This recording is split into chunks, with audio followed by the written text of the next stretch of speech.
Hi guys, this is 3 Minute Boost with George. One expert, one question, one answer. Today we have amazing David Barnard. Hi David. Hey George. Good, good. A little tired from the conference, but doing good. Thanks man for attending my show today. I want to ask a question around A/B testing. Yes, how not to avoid to getting fooled during doing A/B testing, and which KPI should you focus during the? Yeah, so I focus a lot on subscription apps. I work at RevenueCat, and then I actually run subscription apps myself. And so I've been doing A/B testing on my own app recently. I've talked on the podcast, the Subclub podcast that I run, a ton about testing. And one of the things that I've talked a lot about, and that the people I've had on the podcast have talked a lot about, is that it is really easy to get fooled by the initial A/B test results, and especially with subscription apps, where to build a really great business over the long haul, you really need that long-term retention. And so a lot of pricing experiments, you're going to make more money increasing your price. I've just seen it over and over again. Talk to different founders. Increasing the price generally leads to more revenue. So that initial A/B test will show increased revenue. Not always the case, but often. But that's a good example is sometimes doing that test, even if it's a clear winner, when you go all the way around to the renewals of those annual plans, that higher price might renew at a much lower rate than the lower price. And so if you're trying to build a long-term business, and you're doing A/B testing where you're only looking at 7 days of results, or you're only tracking the A/B, you're only tracking that cohort for days or even a month.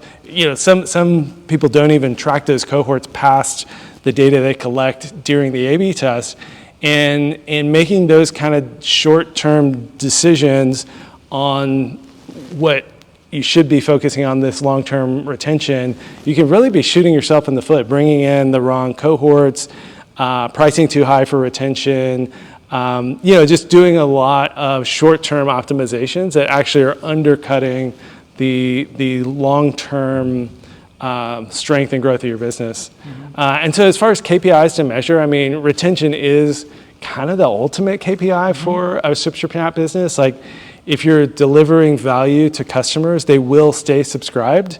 And if you're delivering value enough so that a lot of people are staying subscribed, then that probably also means that you're going to have an easier time converting them to subscription, winning them through ads and ASO and other stuff. So, there's a million different KPIs to track along the way, and you need to optimize the top of funnel events. But you want to make sure you're not over-optimizing the top of the funnel for short-term gains at the sacrifice of the long-term growth and sustainability of your business. Got it. So you have to follow the longer cohort than 7 days during the A/B test. Yeah. To make sure that this is the long-term bet and not the short-term win. Correct? Exactly. Yeah, and I ran a A/B test in my own weather app using RevenueCat's tools, and I ran it for I think a week, and I turned off the A/B test. But the way our experiments feature works is it actually tracks for 400 days, and so initially I had way higher realized LTV on the control group than the experiment group.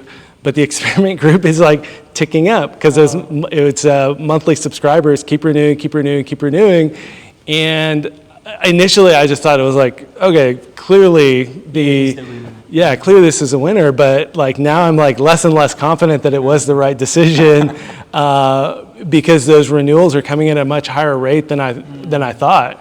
And so I'm watching this cohort over a long period of time to see if my initial thoughts were actually correct.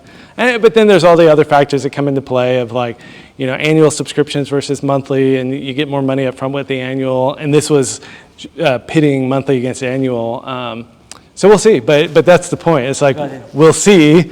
The test was run a month ago, and I've been tracking it ever since. I'm going to keep tracking it to make sure that it was actually what's going to produce the best outcome for my business in the long run. Great, man. Thank you.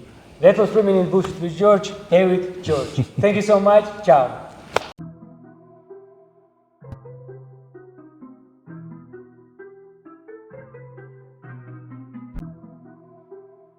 You got to put that in the outtakes. Your you're making in doing that. Oops, I'm sorry. We're recording a video. We were recording the video. You mind go to?